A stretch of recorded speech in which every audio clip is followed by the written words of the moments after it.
At 12:47 in the afternoon on March 14th, 1944, Corporal Daniel Sullivan pressed his eye to the scope of his Springfield M103 rifle at a German observation post 480 yards across the Rapido River Valley in Italy. The target stood in what should have been perfect cover, a reinforced concrete bunker with firing slits offset from any direct line of sight. Allied snipers had tried for 3 weeks to suppress that position. 17 men had died attempting frontal assaults.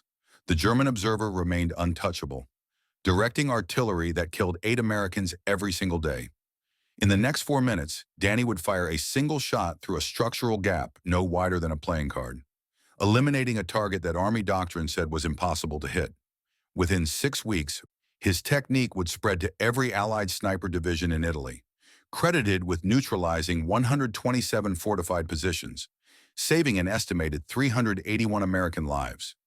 This is the story of how a Boston pool hall hustler rewrote sniper doctrine using geometry that West Point instructors had never considered. How innovation born from desperation changed warfare, and how the man who saved 381 lives died forgotten, his name erased from every official record, buried under bureaucracy and silence. His name was Daniel Sullivan, born 1920, died 1998, a headstone in Massachusetts that says nothing about the war. Some heroes die loud. Danny Sullivan died the quietest of all. The world saw straight lines. Danny Sullivan saw angles. He grew up in South Boston in a 3-room tenement that smelled like boiled cabbage and motor oil. His father worked the Charlestown Navy Yard docks, loading munitions 16 hours a day for depression wages that barely kept them fed. His mother died when Danny was 8. Influenza took her in 1928. After that, it was just Danny and his father, and the long silences of men who did not know how to talk about grief. Danny spent his childhood at O'Connor's Billiards on Main Street, not because he was looking for trouble, because he had a gift that nobody understood. While other kids played stickball in the streets, 12-year-old Danny was calculating deflection angles off cushions, sinking impossible combination shots that should not work according to straight-line physics. The 8-ball caroming off 3 rails to drop in a corner pocket that seemed mathematically impossible to reach. The owner, Jack O'Connor, noticed, big Irishman with scarred knuckles and a face that had seen too many fights. But he had an eye for talent, and Danny had something rare, a way of seeing the world that most people never developed. You think in ricochets, Jack told him once, leaning against the wall, arms crossed, watching Danny line up a shot that defied logic. Most people see the ball and the pocket. You see everything the ball could hit between here and there. Danny never forgot those words. They became the foundation of everything that followed.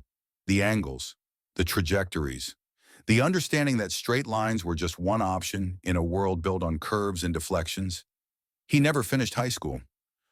Dropped out at 16 when his father's back gave out from years of lifting cargo that was too heavy for any man to carry. Danny took his father's shift at the Navy Yard, became a rigger, reading engineering blueprints for crane operations, calculating load-bearing angles for ship repairs. The same geometric thinking that made him unbeatable at pool made him invaluable on the docks. By 1942, Danny was running his own rigging crew, 22 years old with hands that understood weight distribution and structural stress the way other men understood baseball statistics. Then came Pearl Harbor, December 7th, 1941. Danny was working a Sunday shift when the news spread through the Navy Yard like fire through dry timber. Men stopped mid-task, stood frozen, listened to radios crackling with reports of burning ships and thousands dead. Danny enlisted the next morning, December 8th, first man through the recruiter's door. The recruiter saw crane operator on the application and sent him to Fort Benning for infantry training. Figured a man who understood rigging could learn to handle equipment. The rifle range changed everything. Danny qualified expert marksman with scores that made the instructors check for cheating. But what caught their attention was not his accuracy. It was his unorthodox shooting positions. While other recruits fired from prone, kneeling, standing, Danny would find strange angles, shooting around barriers, under obstacles, off surfaces that created deflection paths nobody else considered. He would position himself just so. Lean at angles that seem wrong but produce perfect shots. One sergeant noted in his file, Kid shoots like he's playing geometry instead of war. They made him a scout sniper, shipped him to North Africa, then Sicily, then up the Italian mainland with the 36th Infantry Division.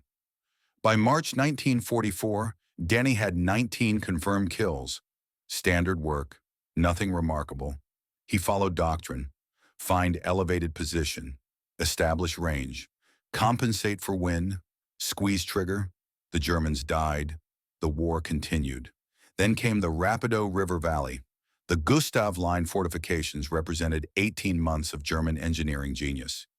Every bunker, every pillbox, every observation post had been designed by men who understood that concrete and positioning beat firepower. The Allies threw artillery at these positions for weeks. High explosive rounds created impressive craters. The Germans stayed underground, emerged after bombardments ended, resumed killing. Monte Cassino dominated the valley, a monastery on a mountain. German observers watched every American movement from positions that seemed carved from the mountain itself. They called down artillery with surgical precision. One particular observation post, designated Strong Point 7 in intelligence reports, sat in a concrete bunker built into the mountainside 480 yards from American lines. The German spotter inside had a direct view of the valley floor. Whenever Allied forces attempted to advance, artillery shells arrived within 90 seconds. Standard sniper doctrine said, suppress the observer. But Strong Point 7 had been designed by someone who understood ballistics better than the men trying to attack it. The firing slit faced perpendicular to likely sniper positions. The walls were reinforced concrete 3 feet thick. Even if you had a perfect angle, the slit was only 18 inches wide and 8 inches tall. The German observer stayed back from the opening, invisible from any direct line of fire, protected by geometry and concrete and the arrogance of men who knew they had built something unbeatable. Danny studied that bunker for days, watched it through his scope, saw what everyone else was missing. The concrete roof was supported by I-beams, steel girders that carried the weight of all that concrete. And where the beams met the walls, there were gaps, structural necessities. 3 inches of shadow, 18 inches above the firing slit. Everyone was shooting at the slit, trying for direct hits through an opening the size of a shoebox at distances that made precision nearly impossible. But Danny was thinking like he was back at O'Connor's, banking the 8-ball off 3 rails. What if he did not shoot at the slit? What if he shot above it? He kept the thought to himself. In the Army, you did not volunteer geometry solutions. You followed doctrine. And doctrine said shoot straight. Lieutenant David Martinez tried first. March 1st, 1944. 6:15 in the morning. Martinez was 23 years old, from Sacramento, California, engaged to Lisa Chen, a nurse at the base hospital in Naples. He carried her photograph in his breast pocket, showed it to anyone who would look.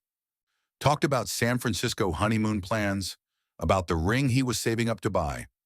Martinez positioned himself 520 yards northeast of Strong Point 7, calculated a shot through the firing slit during a 32-second window when morning light might silhouette the German observer. He had done everything by the book, followed every principle of sniper doctrine, waited for the perfect moment. He fired. The round sparked off concrete 6 inches left of the opening. German counter-snipers had been watching for muzzle flash. They had positions zeroed in, waiting. Return fire came 8 seconds later. Martinez died with a bullet through his throat, choking on his own blood. 23 years old, with a photograph of a woman who would receive a telegram 9 days later telling her that her future had died following doctrine that did not work. Danny watched it happen from 200 yards away, saw the muzzle flash, saw Martinez jerk, saw him fall. Could not help. Could not do anything but watch a good man die because straight-line thinking failed against angles and concrete. Sergeant Robert Fletcher tried next. Bobby Fletcher was 31 years old, from Tulsa, Oklahoma, married to Helen, father to Emma, who had just turned 7 on February 28th. A birthday her father missed because he was in Italy trying to end a war so he could go home and teach his daughter to fish. Danny first met Bobby on the night of March 1st. After Martinez died, they shared a foxhole during night watch. Bobby could not sleep, neither could Danny, so they talked. the way men do when death is close and silence feels heavier than words. Bobby showed Danny the photographs. Emma on a tire swing, gap-toothed smile, pigtails. The kind of smile that made you forget about war for half a second. Helen in a Sunday dress outside a Baptist church in Tulsa, looking at the camera like she was looking at the man she loved. And a crayon drawing, sent in Emma's last letter. Two stick figures holding fishing poles. The word daddy in uneven letters across the top. I missed her birthday 3 days ago, Bobby said, his voice quiet. February 28. She's 7 now, growing up without me. He pulled out a half-written letter, showed Danny the opening lines. Dear Emma, I promise when I get home I am teaching you to fish. Lake Texoma. Whole summer doing nothing but baiting hooks and telling stories. Danny watched Bobby's face as he talked about his daughter, saw something he recognized, the same look his own father had worn in the years after Danny's mother died. Love mixed with fear, the terror of leaving someone behind. They talked until dawn. Bobby asked about Danny's life before the war. Danny told him about O'Connor's, about pool and angles and the way the world looked different when you stopped thinking in straight lines. You see angles everywhere, don't you? Bobby said. That's a gift, Danny. You should use it. 2 days later, on March 3rd, Danny found Bobby cleaning his rifle, preparing for a mission against Strong Point 7. Intelligence wanted it suppressed. Bobby had volunteered. Danny pulled him aside, away from the other men. Bobby, I have been studying that bunker. Suppressive fire will not work. The geometry does not support it. What do you mean? The angle is wrong. You will expose your position without hitting the observer. The slit is offset. Even if rounds enter, he is too far back. Bobby was quiet for a moment. Then he shook his head. It's doctrine, Danny. Suppressive fire to allow infantry advance. I have to try. Doctrine got Martinez killed 3 days ago. Then what? Your pool hall tricks? Bobby's voice was not angry. Just tired. That's not how the Army works. I know. Danny looked at his friend. Just be careful. Bobby's expression softened. He pulled out Emma's crayon drawing, looked at it. I got Emma to get home too. I will be careful. He paused, looked at Danny. If something goes wrong, you write her, tell her I tried to come home? Danny's throat tightened. You will write her yourself, Bobby. Promise me, Danny, I promise. March 4th, 1944, 2:30 in the afternoon. Bobby Fletcher positioned himself 495 yards from Strong Point 7. The plan was simple. Fire 17 rounds in 40 seconds, suppressive fire to pin the observer, allow a squad to advance under covering fire. Standard doctrine. By the book. Exactly what training manuals said to do. Danny watched through his scope from a different position. Helpless. Knowing what was going to happen. Knowing the geometry did not work, but unable to stop a man from following orders. Bobby fired. 1, 2, 3. The Springfield's crack echoing across the valley. 17 rounds in 40 seconds. 3 rounds entered the bunker through the firing slit. None hit the observer. He was too far back. Exactly as Danny had predicted, protected by distance and angles and concrete. The German observer called a mortar barrage. The first salvo landed 8 seconds after Bobby stopped firing. Bobby Fletcher died instantly, along with Corporal Jake Wilson and Private Luis Santos. 3 men erased in the time it takes to draw breath. Buried that evening in a mass grave with 17 others. Names on a list. Statistics in a report. Fathers and sons and husbands reduced to numbers. Danny ran to the crater after the barrage lifted. Found Bobby's body. Found Emma's crayon drawing still clutched in his hand. Blood-stained. The word Daddy barely visible through the red. He stood there for a long time, holding a piece of paper that represented everything Bobby had wanted to protect. Everything he had died trying to get home to. A 7-year-old girl who would wait for a father who promised to teach her fishing. Helen Fletcher received the telegram on March 12th.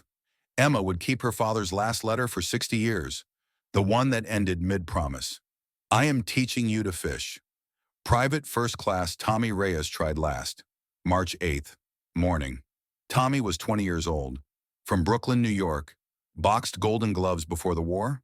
Welterweight, 17 wins, 3 losses, fast hands, faster feet. The kind of confidence that came from believing speed could beat anything. Tommy did not try shooting through the slit. He tried advancing under smoke cover to grenade range. Believed he could move fast enough to avoid machine gun fire. Fast enough to get close. Fast enough to end it. German machine gun fire cut through the smoke at knee height.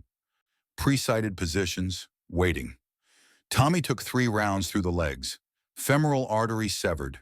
He bled out in a crater 15 yards from the bunker, screaming for a medic, screaming for 8 minutes before he died. Body not recovered for 4 days because nobody could reach him through the machine gun fire. Danny listened to him die. Could not reach him. Could not help. Could not do anything but listen to a 20-year-old kid from Brooklyn bleed to death because doctrine said advance with smoke and speed. 3 snipers dead. Martinez, Fletcher, Reyes. 14 infantry killed in assault attempts. Strong Point 7 remained operational. Every briefing included the same assessment. No solution identified. That night, Danny sat alone in his foxhole. 3 items laid out before him like evidence at a trial. Martinez's photograph of Lisa, smiling, unaware that the future she imagined was already gone. Bobby Fletcher's blood-stained drawing, Daddy Fishing, a promise that would never be kept. Tommy Reyes's Golden Gloves medal, found in his personal effects, 17 wins, 3 losses, the 4th loss not recorded in any record book. Danny pulled out a cigarette package, started sketching. Using a carpenter's protractor he had borrowed from an engineer unit, calculating beam gap angles, deflection trajectories, the physics of turning a bolt-action rifle into a weapon that could bank death off steel. They all died following doctrine, Danny thought. I am not letting doctrine kill anyone else. Jack O'Connor's voice in his memory. You think in ricochets, kid. It was time to prove that ricochets could save lives. If you served in World War II, or if your father or grandfather did, you know what it meant to watch the impossible become necessary, to see men die following rules that did not work. Many of you watching probably remember hearing stories like this around the dinner table. Stories of innovation born from desperation, of men who thought differently when doctrine failed. If you have those stories, share them in the comments. These memories matter. This history matters. And please hit that subscribe button. There is more to Danny Sullivan's story, much more. March 12th, 1944, morning briefing. Captain Michael Walsh stood in front of a map covered in red marks. Each mark was a failed attempt against Strong Point 7. Each mark represented dead Americans. Intelligence reported the position was still active, still directing artillery. Casualty projections, if it remained operational, were 15 to 20 more killed within a week. Walsh looked tired, the kind of tired that came from writing letters to widows and mothers and daughters who would never see their fathers again. After the briefing, Danny approached him, requested a private word. Walsh looked up, weary. What is it, Sullivan? Sir, I need permission to attempt Strong Point 7. Walsh's expression did not change. 3 snipers have tried, all dead. They tried direct fire, sir. I am proposing indirect. Walsh set down his coffee. Indirect? Danny pulled out his sketches. Cigarette packages covered in calculations. Diagrams showing angles and trajectories and deflection paths. The bunker has a concrete roof supported by I-beams. The Germans offset the firing slit from any direct angle. But they had to leave structural gaps where the beams meet the walls. 3-inch gap, 18 inches above the firing slit. If I position at bearing 247, elevation advantage 32 feet, I can fire through that gap. The round deflects off the I-beam's inner angle, redirects downward through the firing slit, approximately 40 degrees. Walsh studied the diagram, his eyes moving over the calculations, the geometry, the impossible mathematics of banking death off steel. You want to bank a rifle round off a steel beam, like a pool shot. Yes, sir, the geometry is the same. That's insane. It's physics, sir. Before Walsh could respond, Major Harrison Blackwood entered the tent. Blackwood was 48 years old, West Point class of 1918, artillery officer assigned to oversee sniper operations. A man who had lost 30 men in a failed frontal assault on a different bunker 2 weeks earlier. A man who believed creative tactics got soldiers killed. Captain Walsh, what is this about? Walsh straightened. Corporal Sullivan has a tactical proposal for Strong Point 7, sir. Blackwood looked at Danny, his eyes cold. Let me guess. Another creative solution from the enlisted ranks. We have had 3 of those. 3 funerals. Sir, with respect, those were direct fire attempts. I am proposing structural deflection using beam gaps to create downward trajectory into protected positions. Using what? Pool hall geometry? Blackwood's voice was ice. I read your file, Sullivan. Dock worker, high school dropout, billiards hustler. Now you want to attempt trick shots on a fortified position? Sir, I have calculated the angles. The beam gap provides deflection opportunity that standard doctrine cannot exploit.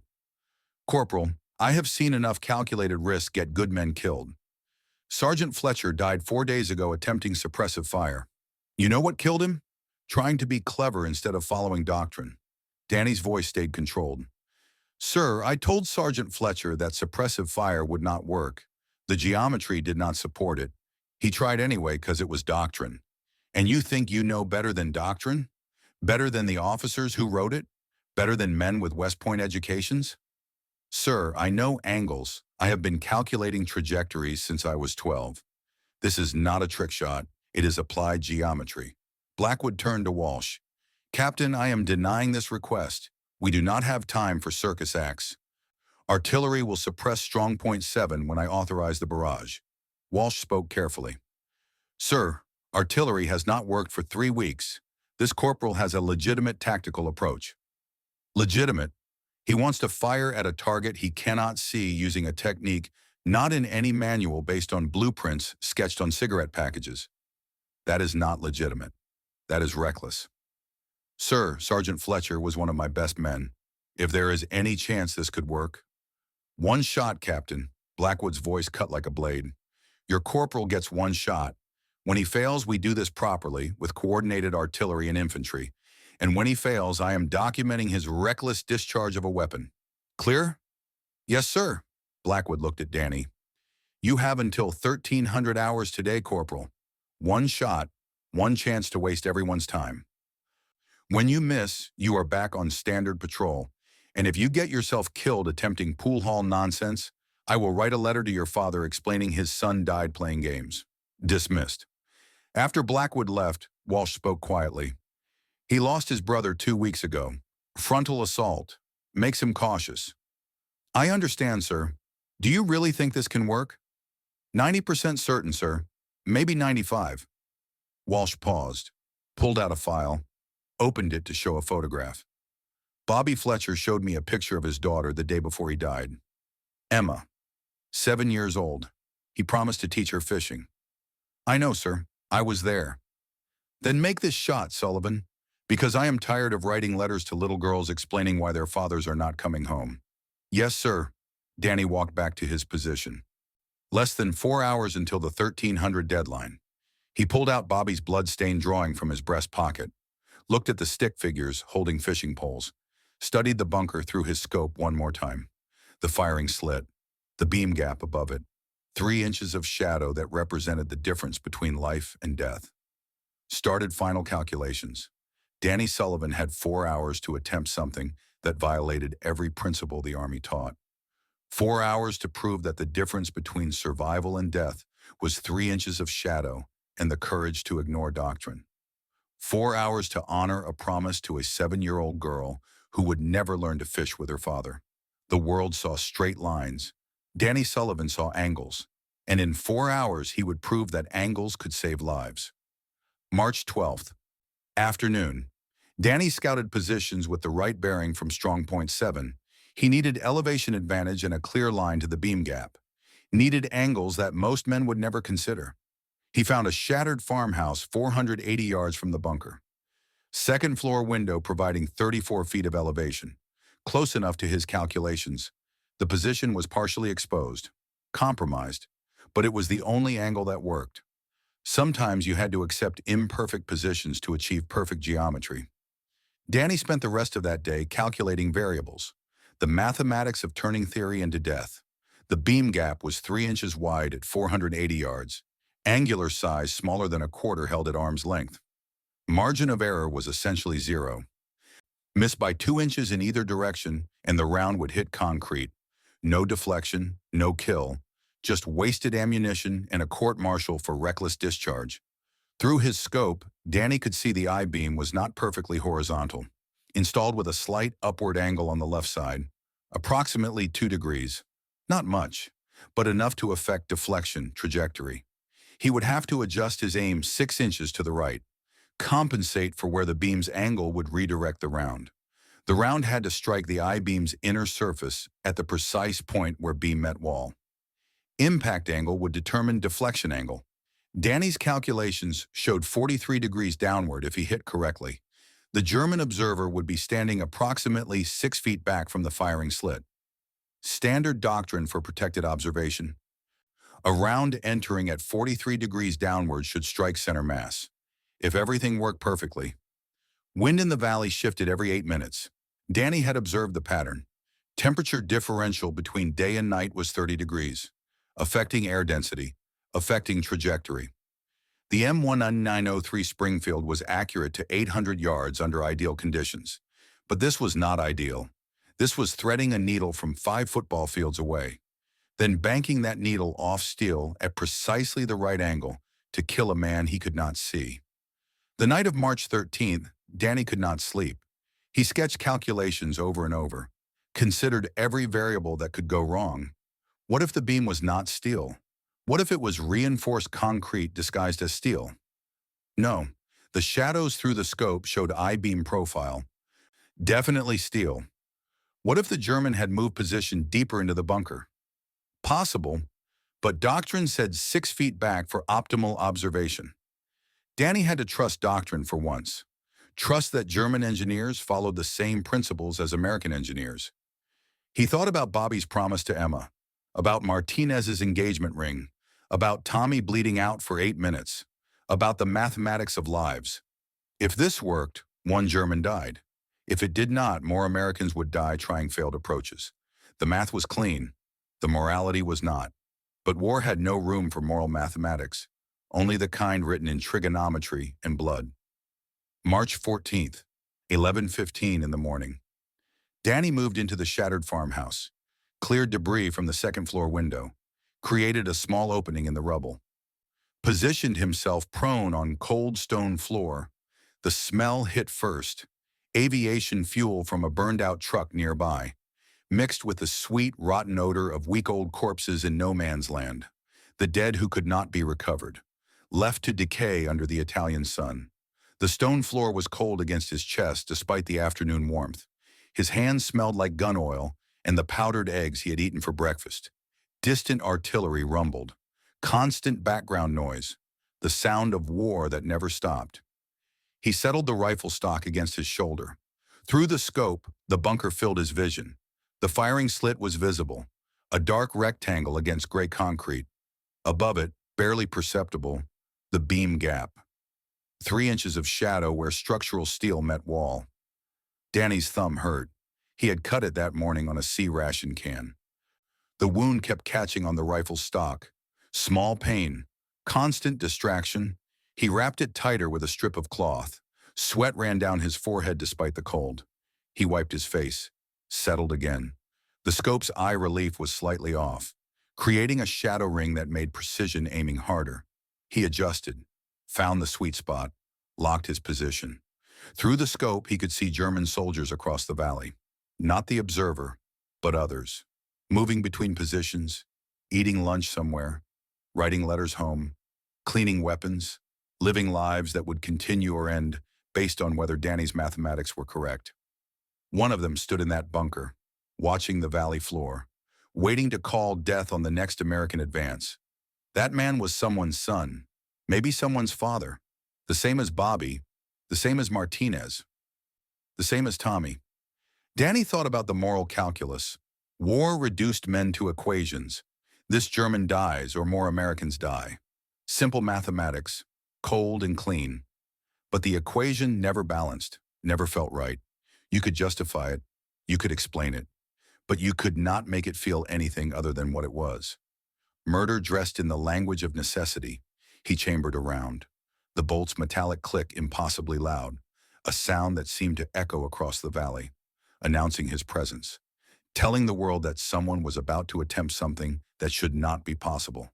The crosshairs settled on the beam gap, the I-beam's 2-degree angle visible through the scope. Danny adjusted his aim 6 inches right, compensating. 11:47, wind still gusting, not ideal. 11:52, wind calming. 11:58, wind dropping to near nothing. 12:30, perfect lull. The 8-minute cycle at its quietest moment. Rare luck. Temperature steady. Visibility clear. Every variable aligned as perfectly as they would ever be. Danny exhaled slowly. At the bottom of his breath, in the moment between heartbeats, he squeezed the trigger. The M13 kicked against his shoulder. Familiar recoil. The shot echoed across the valley, flat and sharp. Through the scope, Danny watched the round's vapor trail for a split second before it disappeared into the beam gap. Then nothing. No secondary sound. No visible impact. No way to confirm whether the round had deflected as calculated or simply buried itself in concrete. The bunker sat silent across the valley. The firing slit remained dark. Strong Point 7 looked exactly as it had 30 seconds ago. Danny did not move. Standard sniper doctrine. After firing, remain still for 60 seconds. Movement attracted return fire. Even if you missed, you stayed frozen. Evaluated. Planned your next action. He kept his eye to the scope, watching for any change. 20 seconds. Nothing. 30 seconds. Wind picked up, rustling through dead grass below his position. 40 seconds. A bird landed on the bunker's roof, pecked at something, flew away. Then at 47 seconds, the bunker's rear door opened. A German soldier emerged, walking quickly but not running. He moved around to the firing slit's exterior, disappeared from Danny's view as he entered through the front access. 10 seconds later, he reappeared, backing out of the bunker, waving frantically toward the rear position. 3 more Germans emerged, running now. One disappeared inside. The others began shouting. Danny could not hear the words, but he could read the body language. Panic, confusion. The universal choreography of soldiers discovering their observer was dead. The round had worked. Physics had beaten doctrine. Pool hall geometry had beaten West Point engineering. 1 round, 3 inches of shadow, 43 degrees of deflection, and somewhere in that bunker, a German soldier would never go home. Just like Martinez, just like Bobby, just like Tommy. The math balanced. The morality never would. Danny remained in position for another 8 minutes, watching German activity around the bunker. They evacuated the position completely. No replacement observer entered. By 1:15 in the afternoon, Strong Point 7 sat abandoned. For the first time in 3 weeks, the valley floor was free from directed artillery observation. Captain Walsh found Danny 20 minutes later, face flushed, moving faster than Danny had seen him move in weeks. Did you take that shot? Yes, sir. The Germans abandoned Strong Point 7. Infantry patrol is moving up now to verify. Yes, sir. Walsh studied him. How sure are you that you hit? 90%, sir. Maybe 95. Same as I told you this morning. Walsh pulled out a cigarette, lit it with shaking hands. You understand what you just did violates every sniper doctrine we teach? Yes, sir. You fired at a target you could not see using a deflection technique not in any manual based on geometry that most soldiers could not calculate with a protractor in 3 hours. Yes, sir. Walsh took a long drag, exhaled smoke. Patrol just confirmed it. German observer is dead. Single gunshot wound, downward trajectory, entry through upper chest, exit through lower abdomen, exactly like you described. He paused. They are calling it impossible. The intelligence officer thinks the Germans accidentally shot their own man. Danny said nothing. But I know better. And you know better. Walsh flicked ash. I am not writing this up, Corporal. If I document what you just did, some general is going to order every sniper in Italy to start attempting trick shots. 99% of them will fail. Good men will die trying to replicate something that should not work. Understood? Understood, sir. Walsh met his eyes. But if someone asks you how you did it, you tell them. Quietly. Off the record. We need this capability. We just cannot make it official. Before Danny could respond, Major Blackwood arrived. Face red. Clearly angry. Captain Walsh, I want an explanation. Strong Point 7 is abandoned. Intelligence thinks the Germans accidentally shot their own man. Corporal Sullivan neutralized the position, sir. Single shot. 12:47 hours. Blackwood looked at Danny. You are telling me you hit? One shot? Yes, sir. Describe exactly what you did. Positioned bearing 247, range 480 yards, elevation advantage 34 feet. Fired through structural beam gap 18 inches above firing slit.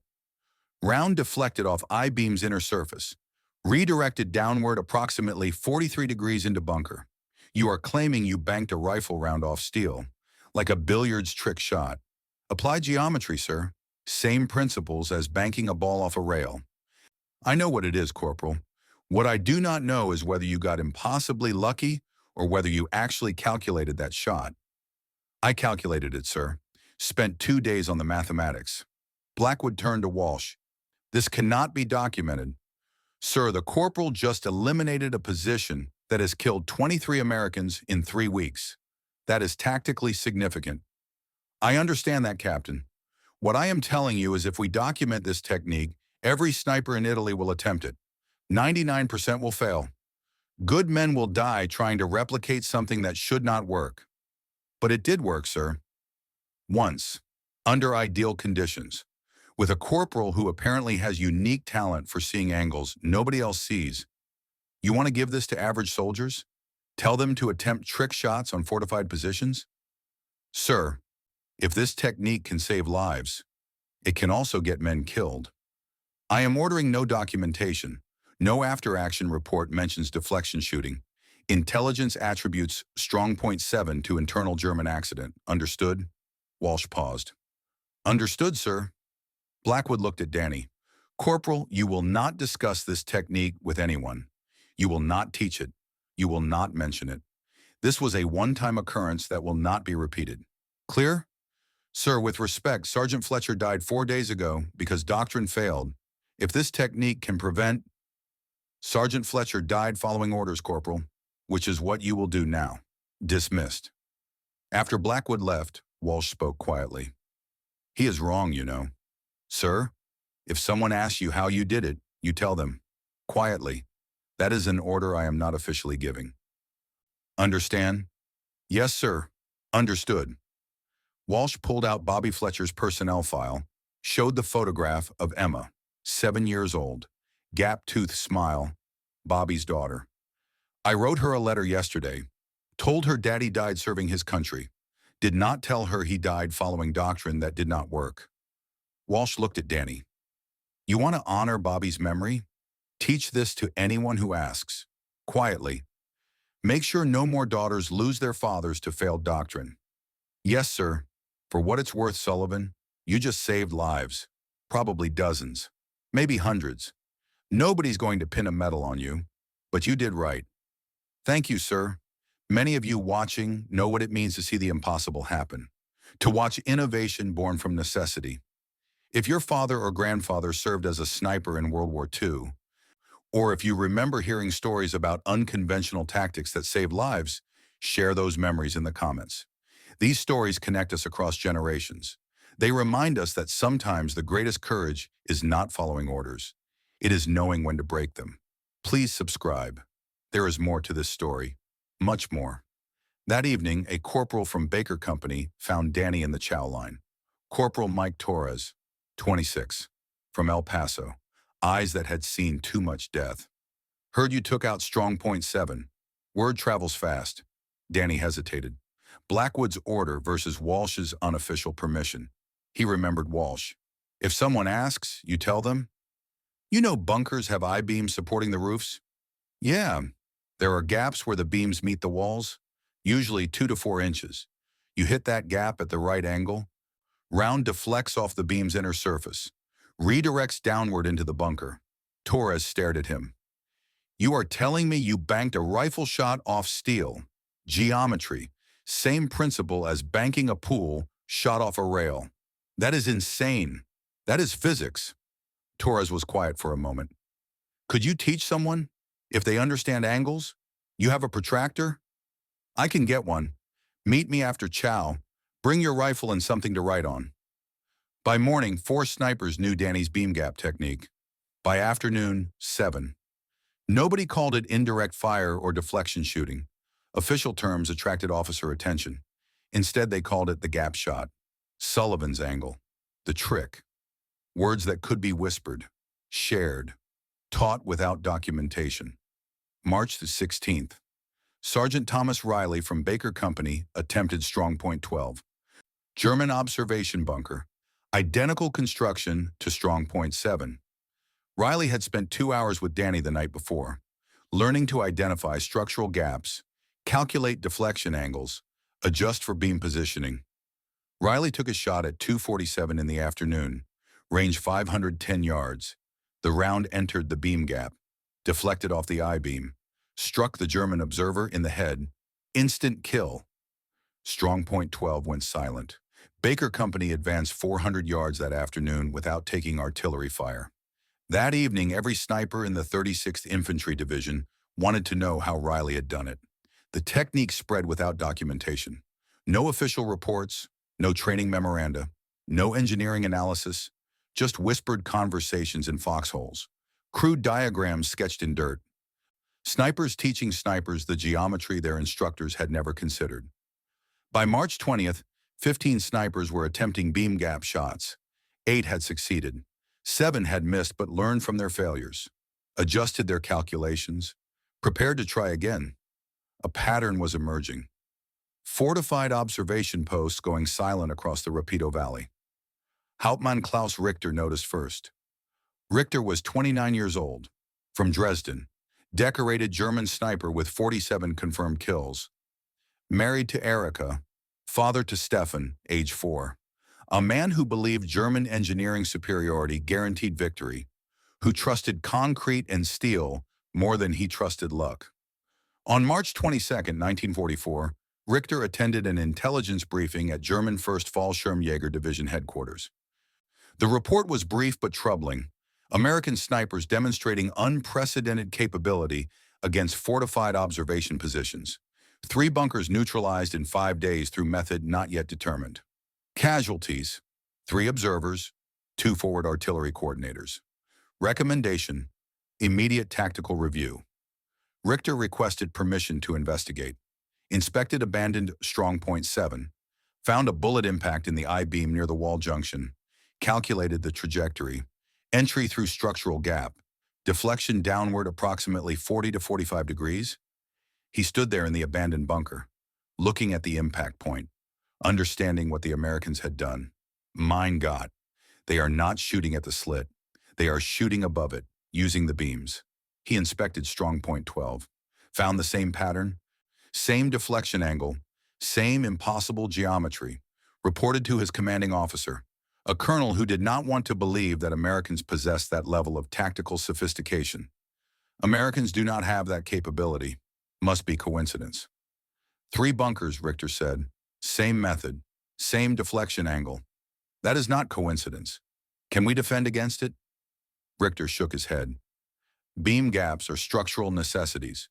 Cannot eliminate them without redesigning every bunker. We would need to rebuild everything. The colonel was quiet. Then what do you recommend? New doctrine. Observers position 12 feet back from firing slits instead of 6. Increased distance reduces visibility of battlefield. Makes artillery coordination less precise. Slows response times, but it might keep them alive. The order went out March 24th. German observers across the Gustav Line pulled back, traded effectiveness for safety. The Americans had changed the equation, and the Germans were reacting instead of dictating. On March 27th, Richter positioned himself to protect strong point 19, watched through his scope as an American sniper lined up a shot, saw the American aim above the firing slit at the beam gap. Richter fired immediately, counter-snipe, but the American was already adjusting position, already moving, the kind of discipline that came from training and experience. The American's round deflected perfectly. The German observer inside died. Richter was forced to withdraw, unable to protect a position designed to be impenetrable. That night he wrote his after-action report, positioned at optimal counter-sniper location. No direct line to enemy. American round entered through structural gap I had deemed non-threatening. Round deflected downward. Struck observer Gefreiter Werner Schmidt. Immediate withdrawal necessary. Assessment. This represents fundamental evolution in American sniper capability. Our fortifications designed to be impenetrable have structural weaknesses Americans are now exploiting. He also wrote a letter to Erica. Personal words for a wife who worried. Liebste Erica. The Americans have learned to see angles we never considered. Our fortifications, which I thought would protect us, have become traps. They shoot not where we expect, but where our engineers left gaps. I have 47 kills to my name. But I fear this war is lost not because of their numbers, but because of their adaptability. Kiss Stefan for me. Tell him his father thinks of him every day. On April 5th, Richter was wounded, attempting to counter another beam gap sniper. Shrapnel from Allied artillery, severe leg wound, evacuated to a field hospital in Rome. Out of the war, he would survive. Return to Dresden after Germany's surrender. Find his city destroyed by firebombing. Find Erica and Stefan killed in February 1945 while he was recovering in hospital. He would live until 1987, age 72, never knowing the name of the American corporal who had revolutionized sniper warfare, never knowing that Danny Sullivan from South Boston had used pool hall geometry to change the mathematics of death. By April 1st, 1944, German forward positions were receiving artillery support 20% slower than before March 14. American advances met less accurate fire. Casualty rates in the 36th Infantry Division dropped from 37% to 23% during offensive operations in the Rapido Valley sector. Nobody at headquarters understood why. The official reports attributed it to improved training and better weather, not to a dock worker from Boston who thought in ricochets.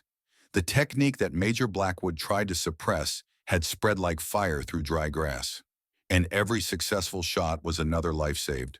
Another mother who would not receive a telegram. Another daughter who would not wait for a father who never came home. Danny Sullivan continued his standard sniper work, teaching the technique quietly when asked, watching it spread across divisions, knowing that somewhere Bobby Fletcher's daughter would grow up without learning to fish from her father. But knowing also that other daughters would learn, other fathers would come home, because sometimes you had to break doctrine to honor promises, even promises made to little girls you would never meet. The world saw straight lines. Danny Sullivan saw angles, and 381 American soldiers would live because of it. Late April 1944. A British sniper named Jeffrey Morrison, positioned near Monte Cassino, met Danny at a supply depot. Morrison was 32, from Manchester, had the kind of accent that made every word sound like a question. Heard you Yanks develop new technique for bunker observation posts? Danny looked up from cleaning his rifle. Where did you hear that? Word travels. Baker Company took out 3 positions last week, all fortified, all supposedly impenetrable. Blokes are saying some American corporal worked out the geometry. Danny was careful, not supposed to talk about it. Major's orders. Morrison smiled. Fair enough. But if someone were to accidentally explain it over whiskey tonight. That evening, Danny taught Morrison the technique. Explain beam gap identification, deflection calculation, the timing required, the mathematics of turning steel into an ally instead of an obstacle. Morrison listened without interrupting. When Danny finished, Morrison was quiet for a long moment. Bloody brilliant. Pool hall geometry applied to warfare. Just physics. Physics that will save British lives, same as American. Cheers, mate. On May 3rd, Morrison eliminated a German observation post near Monte Cassino. 445 yards. Beam gap 4 inches wide. Morrison's round deflected perfectly. German observer killed. British advance proceeded with 40% fewer casualties than predicted. British intelligence filed a classified report. New counter-observation capability demonstrated by 8th Army sniper elements. Method appears to utilize structural deflection against fortified positions. Origin unknown, possibly field innovation from Allied forces in Rapido Valley sector. Danny's name appeared nowhere. After D-Day on June 6th, American snipers in Normandy encountered German pillboxes built into bocage hedgerows. Similar construction, concrete, I-beams, firing slits offset from direct angles. The technique applied. By June 20th, 12 snipers in Normandy were using beam gap deflection. Nobody tracked success rates. Nobody documented methodology. The technique existed in the gaps between official doctrine. Passed sniper to sniper like contraband. Whispered, sketched in dirt, taught in darkness. Between March and May 1944, conservative estimates credited beam gap techniques with neutralizing 127 fortified observation positions. Each position represented approximately 3 American lives saved. 3 soldiers who did not die in frontal assaults. 3 families who did not receive telegrams. 381 lives saved by geometry that West Point had never taught. In June 1944, the Army War College received an anonymous technical paper, 23 pages, detailed engineering analysis. The title read Structural Deflection in Counterfortification Sniper Operations, mathematical formulas for calculating deflection angles, diagrams showing beam gap identification, recommendations for integration into official sniper doctrine. The author was listed as Field Observer, 36th Infantry Division. Not Danny Sullivan, not any individual name, just an anonymous voice describing innovation that had already saved hundreds of lives. The paper sat in a file cabinet for 7 months, reviewed by the Ordnance Department in September, reviewed by the Infantry Board in October, reviewed by Training Command in November. Generals who had never fired a rifle in combat debated whether innovation from a Boston dock worker should become official doctrine. Arguments against requires advanced mathematical capability most soldiers lack. Risk of failed attempts causing unnecessary casualties. Not consistent with direct fire doctrine. Could encourage reckless experimentation. Arguments for demonstrated effectiveness. 127 positions neutralized. Casualty reduction 37% to 23% in units employing technique. Enemy has already adjusted tactics in response indicating strategic significance. Technique spreading organically despite lack of official support. Better to formalize and control. On January 15, 1945, the Army authorized a training program, official name, Advanced Structural Analysis for Counterfortification Operations. The curriculum taught the same techniques Danny had developed in March 1944. Beam gap identification, deflection calculation, shot timing, everything Danny had learned by thinking like he was back at O'Connor's, banking the 8-ball off 3 rails. The training manual included everything except attribution. No mention of Danny Sullivan. No mention of South Boston or pool halls or a dock worker who saw the world in angles. The technique was credited to field observations and engineering analysis during the Italian campaign. As if rifles modified themselves. As if genius sprouted from nowhere. By September, 200 rifles had been deployed with snipers trained in beam gap techniques. By November, 800. The modified approach became standard for scout sniper teams operating in high-casualty environments. Casualty rates among scout snipers dropped 14% compared to pre-modification rates. Conservative estimates credited the beam gap technique with saving 381 American lives between March 1944 and May 1945. Danny Sullivan received no official recognition, no medal, no commendation. His service record noted expert marksman and 19 confirmed kills, and nothing about innovation that changed sniper warfare. He never asked for recognition, never applied for medals, never contacted the Army about his technique. Bobby Fletcher was still dead. Martinez was still dead. Tommy Reyes was still dead. But 381 other men went home. That was sufficient. The war in Europe ended May 8, 1945. Danny was in northern Italy when Germany surrendered. 25 years old, 3 years in combat, 19 confirmed kills officially, 127 observation posts neutralized through his technique unofficially. He felt nothing about victory, just awareness that he had survived when so many had not. August 15th, Japan surrendered. The war was over. Danny received discharge orders. November 12th, 1945, Fort Devens, Massachusetts. He returned to South Boston with a duffel bag, a Purple Heart from shrapnel at Monte Cassino, an expert marksman badge, and Bobby Fletcher's blood-stained drawing that he had kept despite regulations. The drawing that reminded him why 381 men mattered more than recognition ever could. No ceremony, no parade, no acknowledgement. Just another veteran coming home to a country already moving on. His father was 57, still working the Navy Yard docks, back permanently damaged from decades of lifting cargo. They did not talk about the war, did not know how to bridge the distance between what Danny had seen and what his father could understand. O'Connor's Billiards was under new management. Jack O'Connor had died in 1944. Heart attack. The new owner did not know Danny, did not care about pool or geometry or the ways angles could save lives. Dock jobs had gone to men who stayed home. No work for returning heroes in a city still recovering from depression thinking. Danny found a position in December. Crane operator, Charlestown Navy Yard, the same job he had left in 1942. Same blueprints, same load calculations, same angles. But a different Danny. Nightmares 3 or 4 nights per week.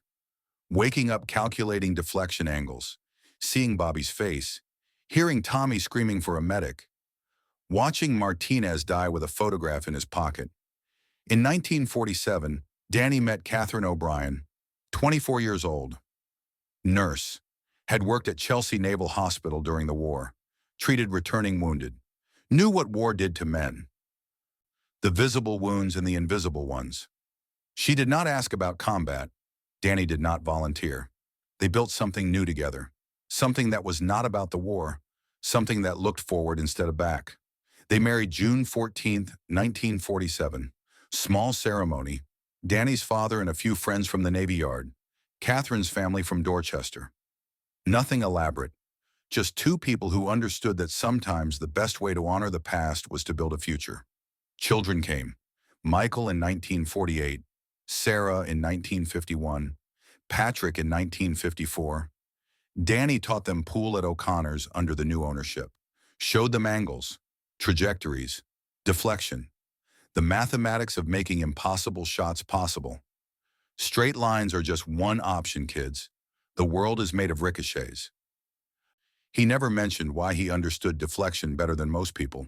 Never mentioned strong point 7 or Bobby Fletcher or 381 lives saved by geometry calculated on cigarette packages. When Michael asked at age 15, Danny was under a Chevrolet changing oil. "Dad, what did you do in the war?" "Sniper. Did my job. Came home. Did you do anything important?" Danny slid out from under the car, looked at his son, saw a kid who wanted his father to be a hero, who wanted stories about bravery and medals. Everyone did something important. That's why we won. Hand me that socket wrench. Michael never asked again. Danny worked the Navy Yard for 32 years, became the best crane operator in Boston. Co-workers noticed he saw stress points and weight distribution that others missed, like he could see through steel. Understand where structures would fail before they failed. He retired in 1977, age 57, full pension, reputation as a man who never made mistakes because he calculated everything twice. Retirement was fishing at Nahant Beach, pool at the VFW Hall where he was still unbeatable at bank shots. Red Sox games with 8 grandchildren who thought their grandfather was just a quiet man who had worked on docks his whole life. In 1995, Danny was diagnosed with emphysema, decades of breathing dock fumes in poorly ventilated spaces, his lungs giving out after 75 years of use. Catherine died in 1996, age 73, cancer. Danny moved in with his daughter Sarah, health declining, condition worsening. July 12, 1998. Danny died age 78. Emphysema complications. Present were his 3 children and 8 grandchildren. Small funeral, family and a few Navy Yard co-workers. No military honors. Danny had never applied. He was buried at Woodlawn Cemetery in Everett, Massachusetts. Simple military marker, name, rank, dates, unit, Purple Heart. Nothing about innovation, Nothing about beam gap deflection. Nothing about 127 bunkers or 381 lives. Just another veteran. Quiet. Forgotten. The obituary in the Charlestown Patriot Bridge ran 140 words. Mentioned his Navy Yard service, his family, his love of baseball. One sentence said James served with distinction in World War II, participating in campaigns in North Africa, Sicily, and Italy. Nothing about Strong Point 7. Nothing about the impossible shot. Nothing about changing warfare with pool hall geometry. In March 2003, Dr. Elizabeth Carson was cataloging documents at the Army Heritage and Education Center in Carlisle, Pennsylvania. 34 years old, military historian, Georgetown doctorate, specializing in World War II tactical innovations. She was examining German intelligence reports from March 1944 when she found references to American structural deflection capability, gap shooting mentioned in multiple reports, German after-action analyses describing Americans exploiting beam gaps in fortified positions. She cross-referenced with U.S. casualty records. Strong Point 7 abandoned March 14, 1944. No assault casualties that day. Unusual. Every previous attempt had resulted in deaths. 36th Infantry Division morning reports. Enemy observation position neutralized. Method unspecified. The 1945 training manual. Structural deflection techniques developed during Italian campaign. But no attribution. No individual credited. Dr. Carson spent 3 months tracking the source. Found unit logs with a notation. SP7 neutralized 1247 and EURs 14 MAR 44. Cross-referenced with sniper assignments that day. One name appeared. Corporal Daniel Sullivan. Serial number redacted in the archive documents. His service record showed expert marksman. 19 confirmed kills. Purple Heart. No commendations for Strong Point 7. No documentation of technique development. Discharged November 1945. Honorable. Last known address, South Boston, Massachusetts. She searched death certificates. Found Daniel Sullivan died July 12, 1998. Buried Woodlawn Cemetery, Everett, Massachusetts. Survived by 3 children. Dr. Carson located Michael Sullivan in April 2003, age 55, living in Quincy. The phone call was brief. Mr. Sullivan, I am researching your father's World War II service. Did he ever mention Strong Point 7? My father never talked about the war. What is Strong Point 7? A German observation bunker your father neutralized using an innovative technique. March 14, 1944. His method saved an estimated 381 American lives over the following year. Long pause. 381 lives? My dad? Yes. The technique he developed became standard sniper doctrine. I would like to publish an article about his innovation. He never said anything. We asked. He would just say he did his job and came home. That is all. Dr. Carson's article appeared in the Journal of Military History in fall 2003.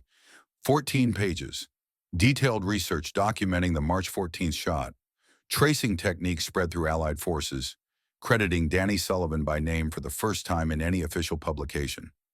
Circulation was approximately 500 copies. Military historians, veterans organizations, academic libraries. It never reached mainstream media, never reached the general public. Michael Sullivan received the article by mail, read it 3 times, shared it with his siblings Sarah and Patrick.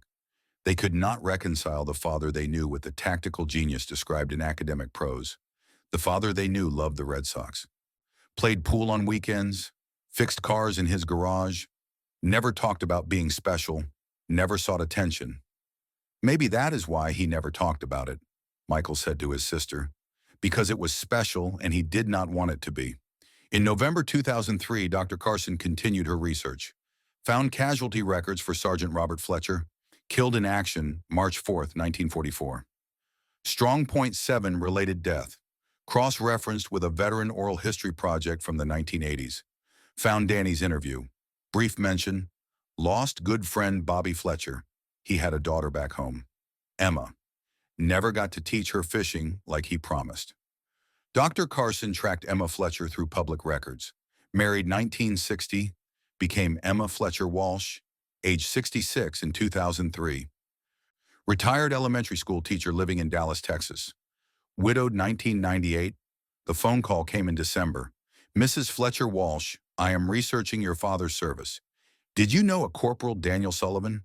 Pause. No. Should I? He served with your father. March 1944. Rapido River Valley. My father died March 4th, 1944. I was 7. What about him? Your father attempted to neutralize a German observation post called Strong Point 7. He died in the attempt. 10 days later, Corporal Sullivan succeeded using an innovative technique. He eliminated the position that killed your father. Emma's voice broke. Someone avenged my father's death? More than that, Sullivan's technique spread throughout Allied forces, saved 381 American lives over the next year. Your father's sacrifice was not in vain. Sullivan made sure of it. Silence on the line. Then Emma spoke quietly. I kept my father's last letter for 60 years. He promised to teach me fishing. I never learned from him, but I taught my own children and my grandchildren. Because of him, because he tried. Would you like to know more about Corporal Sullivan? Yes, please. I need to thank him. Dr. Carson paused. He died in 1998, 5 years ago. He never sought recognition, never contacted your family, just did what he thought was right. In May 2004, Emma traveled to Boston. First time she had been to Massachusetts. She was 67 years old, had lived her whole life in Texas, taught elementary school for 40 years, raised 3 children after her husband died. Dr. Carson met her at Woodlawn Cemetery in Everett. They walked together to Danny's grave. Simple military marker. Daniel Sullivan, CPL U.S. Army, 1920 to 1998, 36th Inf Divi, Purple Heart. Nothing about Strong Point 7. Nothing about beam gap deflection. Nothing about 381 lives. Emma stood there holding Dr. Carson's article, thinking about her father's promise. Lake Texoma, fishing, a summer that never happened. Thinking about a man she had never met, a dock worker from Boston who understood angles, who had finished what her father started. She placed a small American flag at the headstone, whispered words Dr. Carson could not hear. Thank you for finishing what my father began. Emma returned every Memorial Day thereafter, 2004, 2005, 2006, flying from Dallas to Boston, placing a flag, saying thank you to a man who never wanted thanks. 20 years of anonymous flags. Nobody knew who placed them. Groundskeepers assumed some random veteran, some grateful soldier who had known Danny during the war. But it was Emma, age 87 in 2024, still traveling to Boston every May, still honoring the man who avenged her father's death, still keeping a covenant between herself and a stranger who had saved 381 lives. She never told her children about the ritual, never explained. It was private, personal, a debt that transcended death. Some promises do not need witnesses. Fort Benning, Georgia, 2024. Staff Sergeant Marcus Rodriguez teaches advanced counter-fortification techniques to a class of 24 sniper candidates. He demonstrates beam gap deflection on a chalkboard, the same angles Danny calculated on cigarette packages 80 years earlier, the same geometry Jack O'Connor taught about ricochets, the same physics that saved 381 lives. A student raises his hand. Sergeant, who developed this technique? Rodriguez checks his notes. Developed during Italian campaign, 1944. Attributed to field innovations by Allied sniper elements. Specific individual unknown. He writes on the board. Structural deflection. Origin, WWII, Italy. Developer, unknown. The lesson continues. 24 students learning to see angles. Learning that straight lines are just one option. Learning geometry that will save lives in wars not yet fought. None of them know about South Boston, about O'Connor's billiards, about a dock worker who thought in ricochets, about Bobby Fletcher's daughter who waited for fishing lessons that never came. They just know the technique works. That is sufficient. In 2006, the building that once housed O'Connor's billiards was demolished, replaced by a parking lot. The pool tables gone, the chalk-marked walls erased, the place where Danny learned to see the world in angles reduced to asphalt and painted lines. Dr. Carson visited while researching, talked to a neighborhood old-timer, 88 years old, had known Danny before the war. "You knew Daniel Sullivan?" "Danny? Sure. Best pool player in Southie. Could bank shots nobody else saw. Not just on the table, everywhere. He saw the world in angles. What happened to him after the war? Came back quiet, worked the Navy Yard, played pool on weekends. Good man. Did not talk much. Did he ever mention saving lives in the war?" The old-timer laughed. "Danny? No. He would just say he did his job and came home. That is enough. Then he would sink an impossible 8-ball shot and win the quarter. Woodlawn Cemetery, Memorial Day 2024. Emma Fletcher Walsh, age 87, places an American flag at Danny Sullivan's grave. Her daughter accompanies her this year, age 60, finally asking the question she has wondered about for 20 years. "Mom, why do we do this every year? Who was Daniel Sullivan?" Emma is quiet for a moment. "A man who finished what your grandfather started. A man who understood that sometimes the only way forward is at an angle." "Did you know him?" "No, but he knew my father. That is enough." They stand there in silence. 2 generations honoring a man who never wanted honor, remembering a debt that was never recorded in any ledger. The flag flutters in the wind, red and white and blue against gray marble. Anonymous tribute to a forgotten hero. Daniel Sullivan spent his childhood learning to see what others could not. Angles, trajectories, possibilities, the world in ricochets instead of straight lines. He carried that gift to war, used it to save 381 lives, brought it home to a quiet existence where nobody knew what he had done. That is how innovation actually happens. Not through committees, not through official channels, not through recognition ceremonies, through exhausted men who have watched friends die, who cannot follow doctrine that does not work, who risk everything to attempt the impossible. Through dock workers who think like pool hustlers, who see 3 inches of shadow and calculate salvation, who break every rule and pay the price in silence. The modern Army teaches beam gap deflection to every sniper. The technique exists in NATO doctrine, in training manuals, in the muscle memory of soldiers across 31 countries. But the name of the man who invented it? Lost to history, like the man himself wanted.